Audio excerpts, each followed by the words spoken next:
어머니, 잘 지내셨죠? 다름이 아니고 이번 달에 생활비가 부족해서요.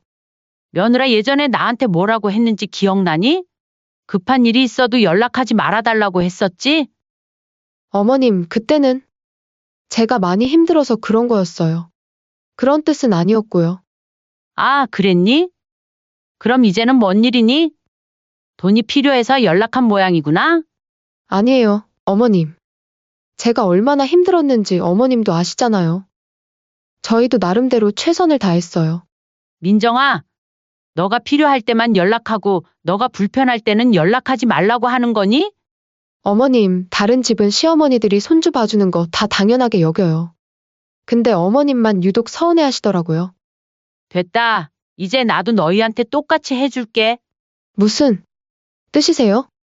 너희는 필요한 날엔 가족이고 불편한 날엔 남이라고 했지? 그럼 나도 이제 그렇게 할 거야. 앞으로는 급해도 연락하지 마라. 어머님, 이번 사연의 주인공은 서울 근교 구리시에 거주하는 박희자 씨입니다. 희자 씨는 당시에 65세로 남편을 먼저 하늘나라로 떠나보낸 지 어느덧 12년이 훌쩍 흘렀습니다. 30평대 아파트에서 홀로 지내는 세월이 길어졌지만 그래도 큰 문제 없이 조용한 일상을 보내고 있었죠. 매일 아침 6시면 어김없이 눈을 뜨고 베란다에서 키우는 화분에 물을 주며 하루를 시작했습니다. 점심은 대부분 간단히 해결하고 오후에는 동네 마트에서 장을 보거나 이웃들과 산책을 즐겼죠. 저녁에는 평소 즐겨보던 TV 프로그램을 보다가 일찍 잠자리에 들곤 했습니다. 그런 평범한 일상이 완전히 뒤바뀐 건 어느 목요일 오후의 일이었습니다. 희자 씨가 거실에서 8순이 넘은 시어머니에게 안부 전화를 드리고 있는데 현관문이 열리는 소리가 났습니다. 비밀번호를 알고 있는 사람은 아들 도연이 뿐이니까요. 곧이어 며느리 민정이의 목소리가 들렸습니다. 어머님, 안녕하세요.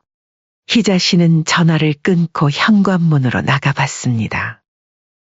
아들과 며느리가 함께 와 있었는데 민정이는 평상시와는 다른 모습이었죠. 얼굴이 많이 지쳐 보였고 눈가에는 그늘이 짙었습니다.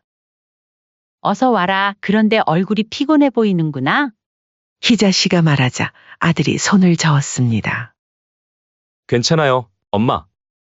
잠깐만 앉아 있다가 갈게요. 거실에 앉아서 잠시 어색한 침묵이 흘렀습니다. 희자 씨는 며느리의 표정이 심상치 않다는 걸 느꼈죠. 그러던 중 며느리 민정이가 조심스럽게 입을 열었습니다. 어머님, 사실 부탁드릴 게 있어서 찾아왔어요.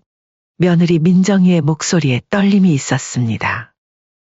희자 씨는 차분히 대답했죠. 그래, 뭔데? 편하게 말해봐. 민정이는 잠시 망설이더니 눈곱이 우물거리기 시작했습니다. 사실은 제가 혼자 아이 돌보는 게 너무 힘들어서요. 도연 씨는 일이 바빠서 일찍 퇴근하기 어렵고 저는 종일 유준이만 봐야 하다 보니 너무 지쳐서. 희자 씨는 고개를 끄덕이며 들었습니다.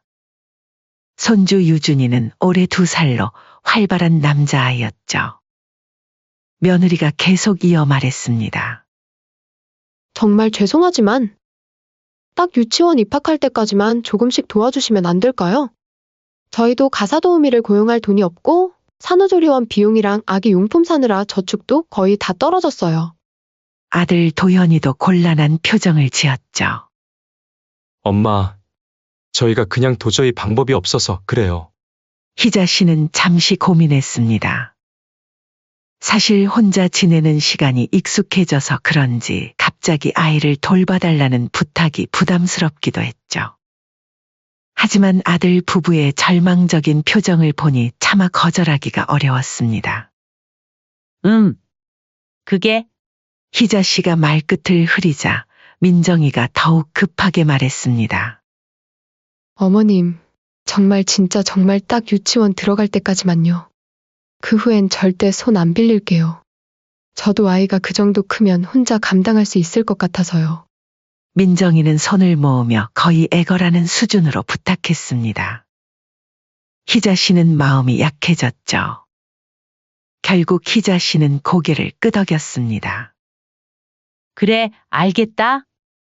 나도 도와줄 수 있을 만큼 도와줄게. 민정이의 얼굴이 환해졌습니다. 정말요? 어머님, 정말 감사합니다. 진짜로 평생 잊지 않을게요. 그렇게 희자 씨의 새로운 생활이 시작됐습니다. 처음엔 일주일에 이틀 정도만 와달라고 했는데 점점 횟수가 늘어났죠. 민정이가 계속 전화를 걸어왔습니다. 어머님, 오늘 유준이가 계속 울어서요. 제가 정말 못하겠어요. 한 번만 더 와주시면 안 될까요? 어머님, 저 오늘 밤에 좀 쉬어야 하는데 유준이가 아프다고 해서. 내일도 혹시 가능하시면. 결국 일주일에 3-4번은 아들 집에 가게 됐습니다. 오전 8시쯤 나가서 저녁 7에서 8시에 돌아오는 게 일상이 됐죠. 아이 돌보는 일은 생각보다 힘들었습니다. 65살의 2살배기 아이를 쫓아다니려니 허리도 아프고 무릎도 아팠거든요. 게다가 아이는 낮잠도 안 자고 계속 뛰어다녔습니다.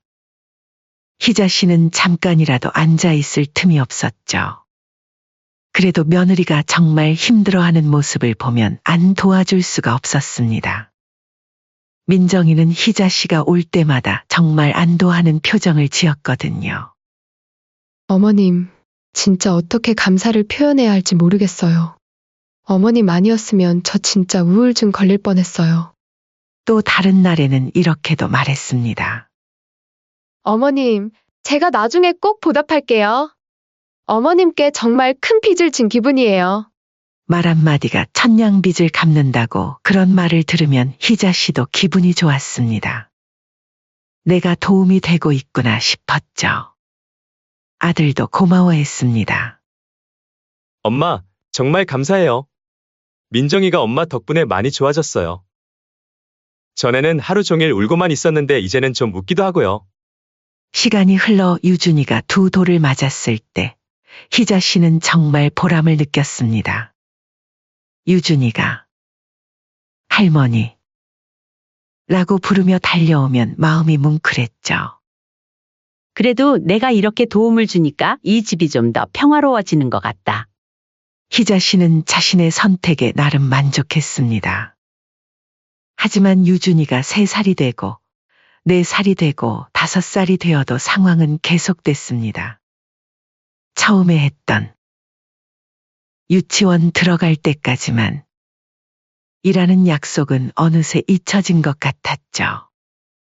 희자 씨는 가끔 병원에 가야 할 때도 있었는데 그럴 때면 민정이가 전화를 걸어왔습니다.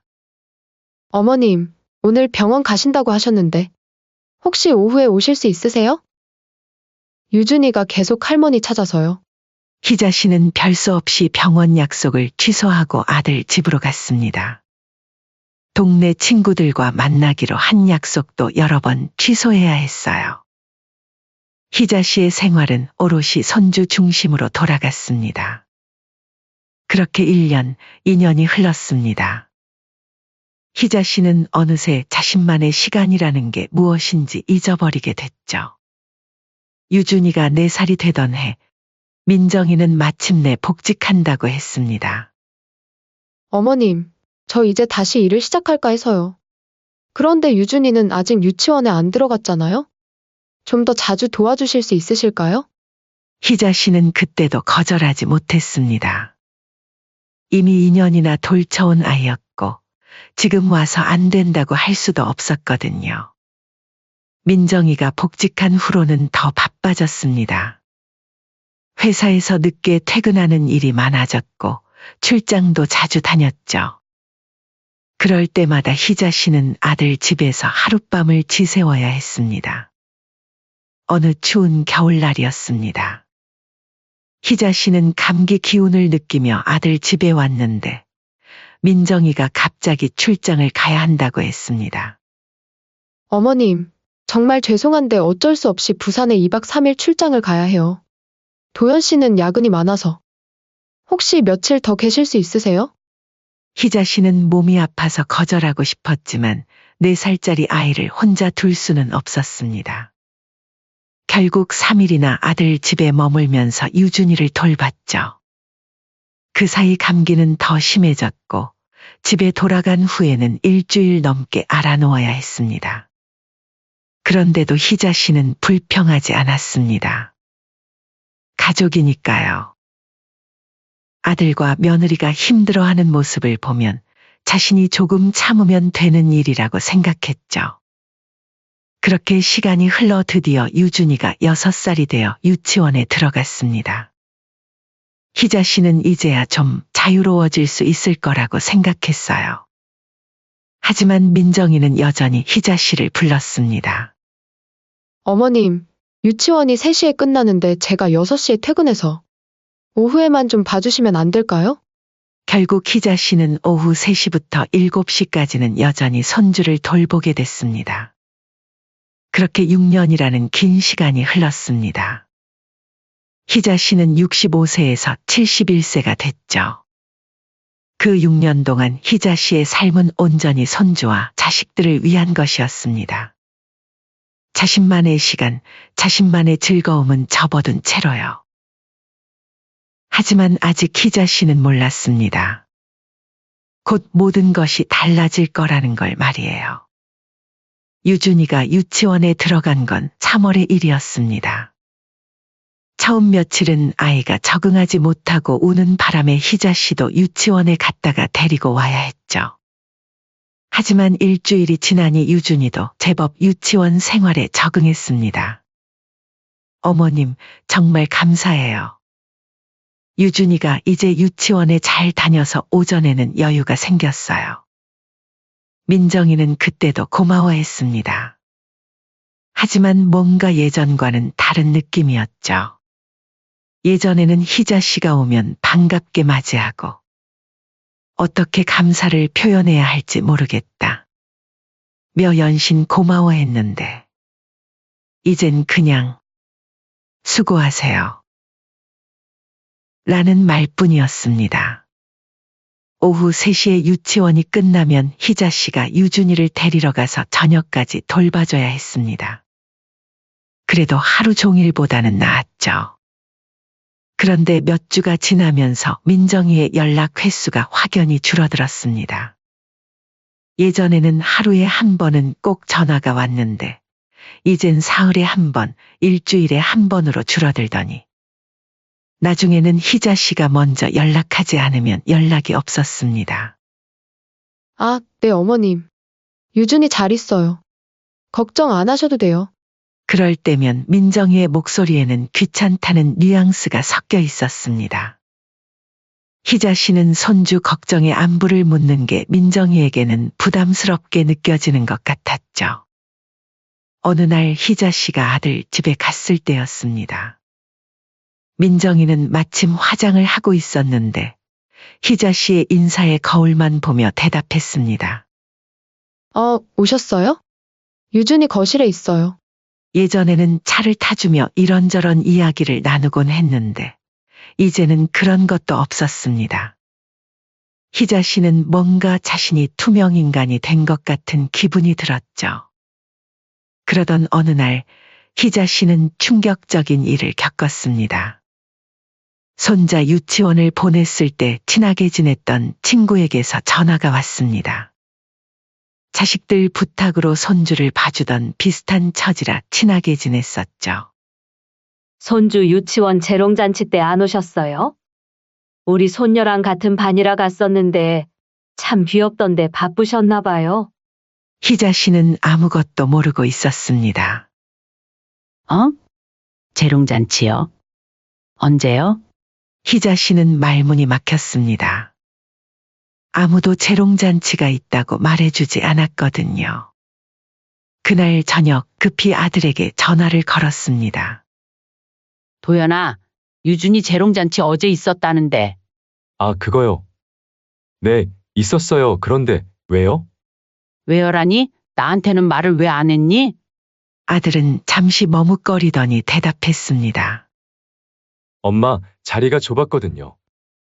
부모랑 조부모 중에 한 명만 들어갈 수 있다고 해서 민정이 어머니가 오셨어요. 희자 씨는 가슴이 답답해졌습니다. 그럼 미리 말해줘야 하는 거 아니니? 나도 가고 싶었을 텐데. 죄송해요. 다음엔 미리 말씀드릴게요. 그날 밤 희자 씨는 가족 단톡방을 확인했습니다.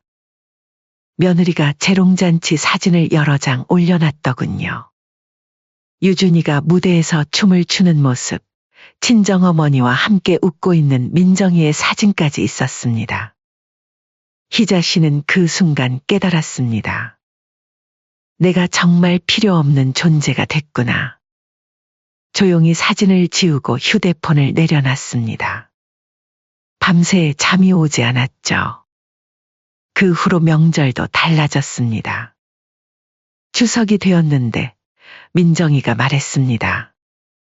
어머님, 저희는 추석에 친정부터 가야 할 것 같아요.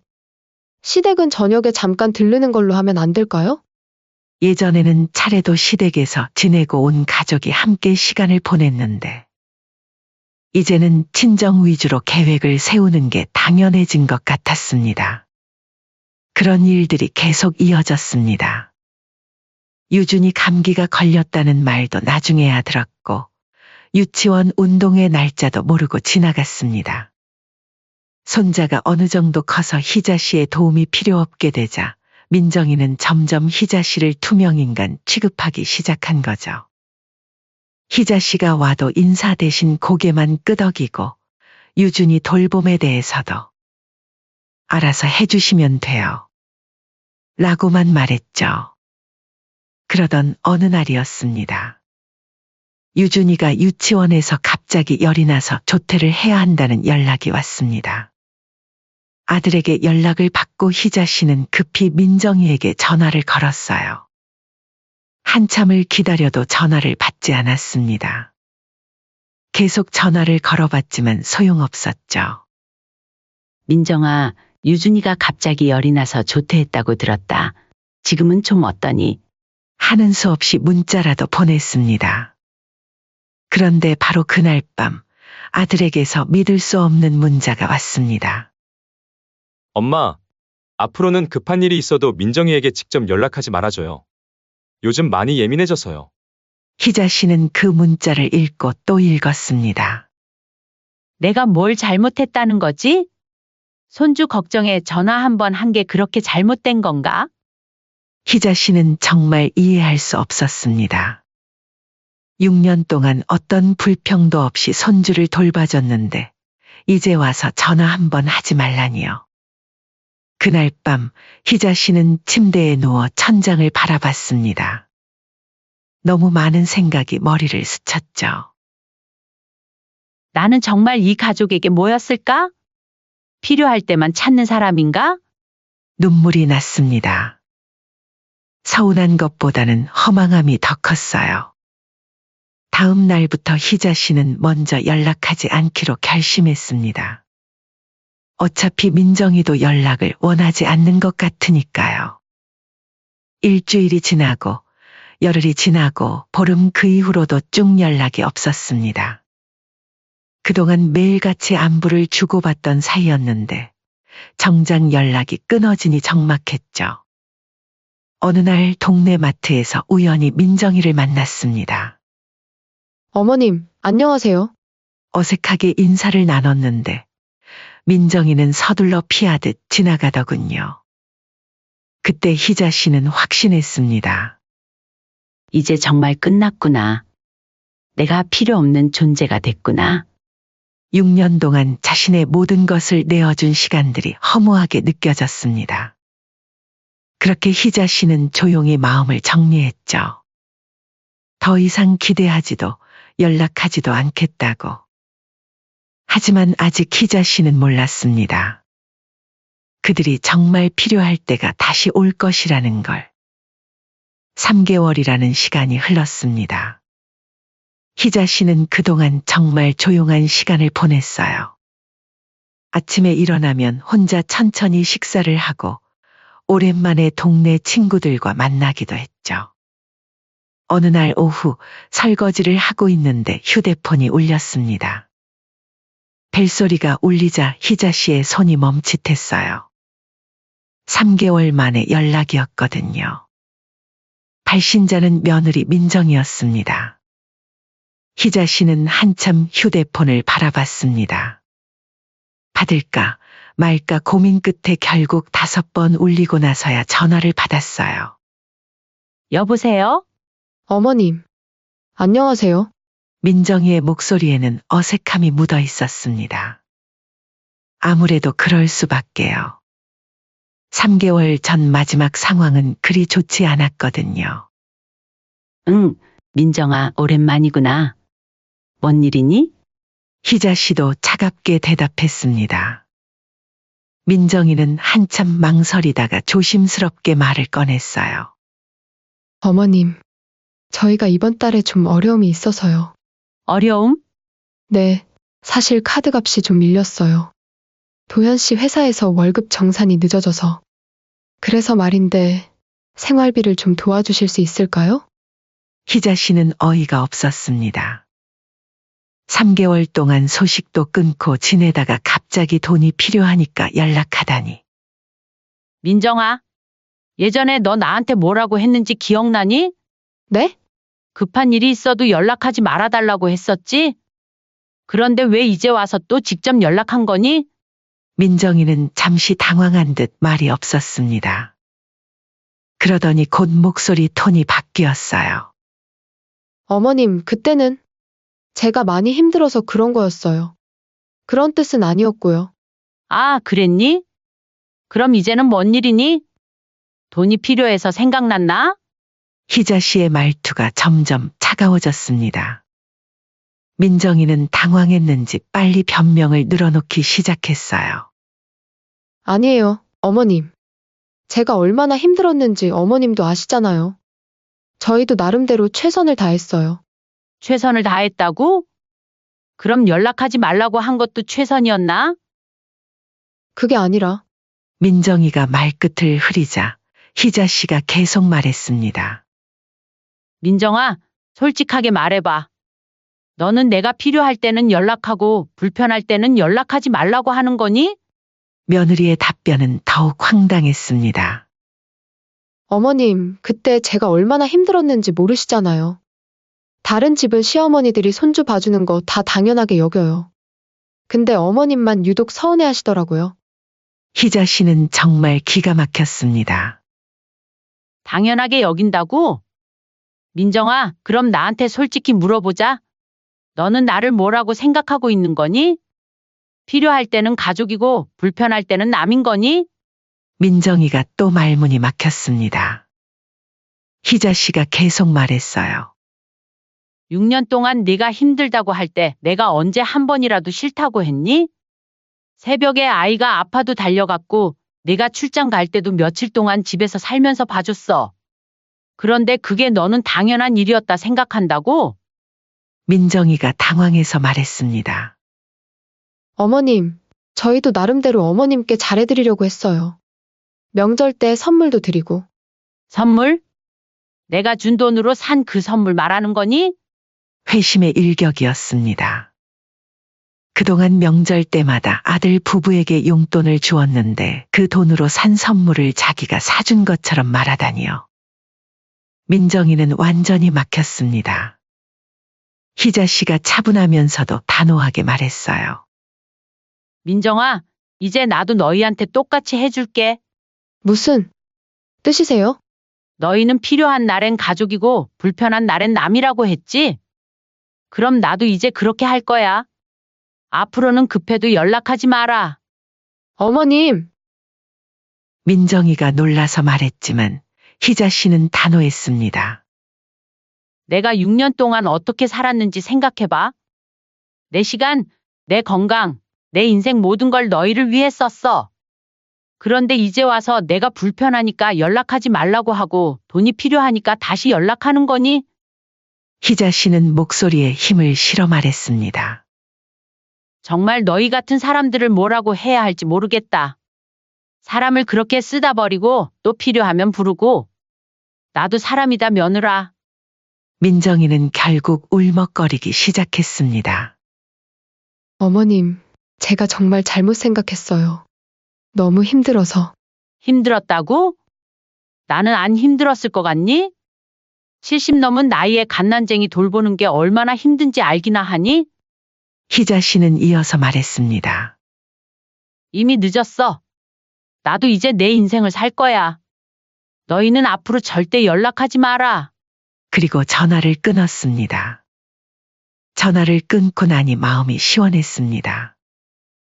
6년 동안 쌓였던 서운함과 억울함이 한 번에 쏟아져 나간 것 같았어요. 그 다음 날 희자 씨는 가족 단톡방에서 나왔습니다. 그리고 아들과 며느리의 연락처도 차단했어요.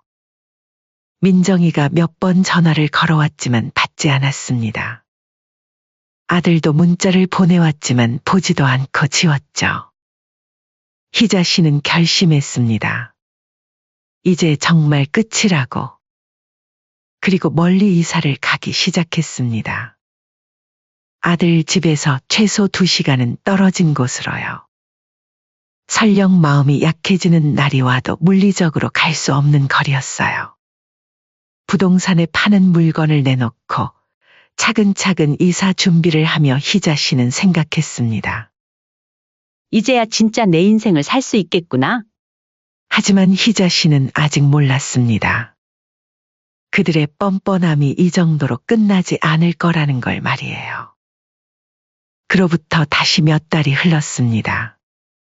희자 씨는 이제 정말 자유로웠어요. 이사한 곳은 바다가 보이는 작은 도시였습니다. 매일 아침 바닷가 산책을 하고 오후에는 근처 문화센터에서 서예를 배웠죠. 오랜만에 취미를 갖고 사는 게 이렇게 즐거운 줄 몰랐습니다. 그러던 어느 토요일 오후였습니다. 희자 씨는 서예 수업을 마치고 집에 돌아와 차를 끓이고 있었어요. 그런데 현관 초인종이 울렸습니다. 택배인가? 문간으로 나가서 모니터를 확인한 희자 씨는 깜짝 놀랐습니다. 아들과 며느리가 서 있었거든요. 어떻게 여기까지 왔지? 주소를 아무에게도 알려주지 않았는데 말이에요. 아마 어떻게든 알아낸 것 같았어요. 희자 씨는 잠시 망설이다가 문을 열었습니다. 도연이? 민정이? 너희가 여기를 어떻게? 일단 들어와라. 희자 씨는 어쩔 수 없이 그들을 집 안으로 들였습니다. 거실에 앉은 아들과 며느리를 보니 정말 이상한 기분이었어요. 6년 동안은 매일 보는 사이였는데 이젠 정말 멀어진 존재가 된 듯했죠. 민정이가 먼저 입을 열었습니다. 어머님, 저희가 정말 죄송해요. 희자 씨는 차를 내리며 무덤덤하게 대답했어요. 뭔 일로 왔니? 여기까지 오려면 2시간 넘게 걸렸을 텐데. 아들이 말했습니다. 엄마, 저희가 잘못 생각했어요. 그동안 너무 당연하게 여긴 것 같아서. 그래, 당연하게 여겼지? 이제야 아는구나? 희자 씨의 말에 아들과 며느리는 고개를 숙였습니다. 민정이가 눈물을 비추며 말했어요. 어머님, 사실 말씀드릴 게 있어서 왔어요. 둘째를 가진 거 알고 있어. 희자 씨가 짧게 말하자 민정이는 놀랐습니다. 어떻게 아셨어요? 동네 사람들한테 소문 들었어. 너 배 나온 것만 봐도 알겠다? 그래서 왔니? 또 도와달라고? 공기가 무거워졌습니다. 아들이 어색하게 웃으며 말했어요. 엄마, 그게 민정이가 입덧이 너무 심하기도 하고. 그리고 유준이도 이제 컸는데 통제가 안 되고. 희자 씨는 찬찬히 그들을 바라봤습니다. 도연아, 네, 엄마. 너 지금 나한테 뭘 부탁하는 거니?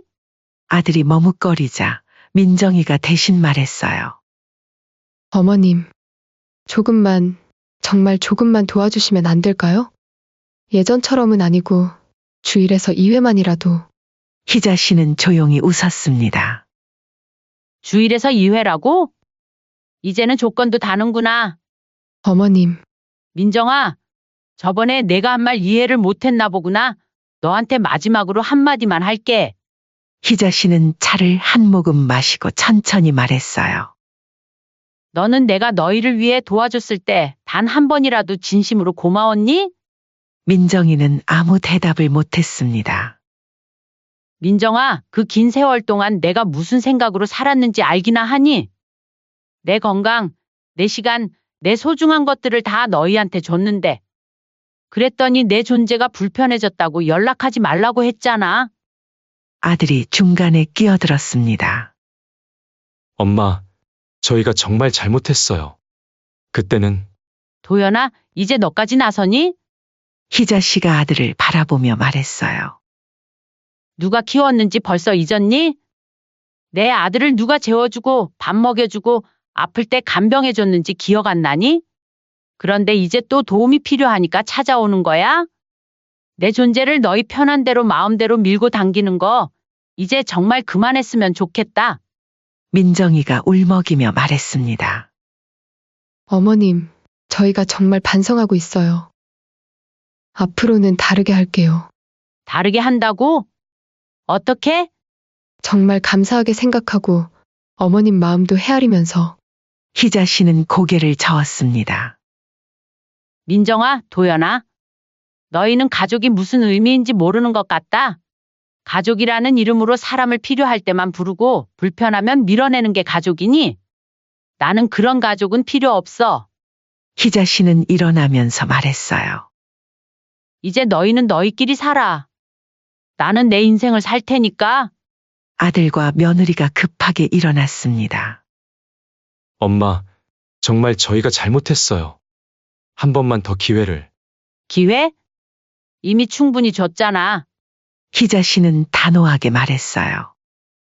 이제 됐어. 진짜 끝이야. 그들이 나가고 난 후 희자 씨는 현관문을 닫고 서 있었습니다. 가슴이 두근거렸지만 후회는 없었어요. 오히려 후련했죠. 창밖으로 보니 아들의 차가 천천히 멀어지고 있었습니다. 희자 씨는 창가에 서서 잠시 바다를 바라봤어요. 이제야 정말 끝났구나. 그날 밤 희자 씨는 편안히 잠들었습니다. 오랜만에 아무 걱정 없이 말이에요. 몇 주가 지난 후 희자 씨는 서예 수업에서 작품을 하나 썼습니다. 각자의 인생을 살아가자. 그 글씨는 희자 씨의 거실 벽에 걸려 있어요. 매일 그 글씨를 보며 희자 씨는 다짐했죠. 다시는 다른 사람을 위해 내 인생을 포기하지 말자. 몇 년 후 희자 씨는 동네 사람들 사이에서 정말 당당하고 자유로운 분으로 유명해졌습니다. 누구에게든 친절하지만 절대 자신의 선을 굽히지 않는 사람이라고 했어요. 그리고 지금 이 순간에도 바닷가에서 친구들과 함께 웃고 있는 희자 씨를 볼 수 있을 거예요. 71세에 찾은 진정한 자유를 만끽하면서 말이죠.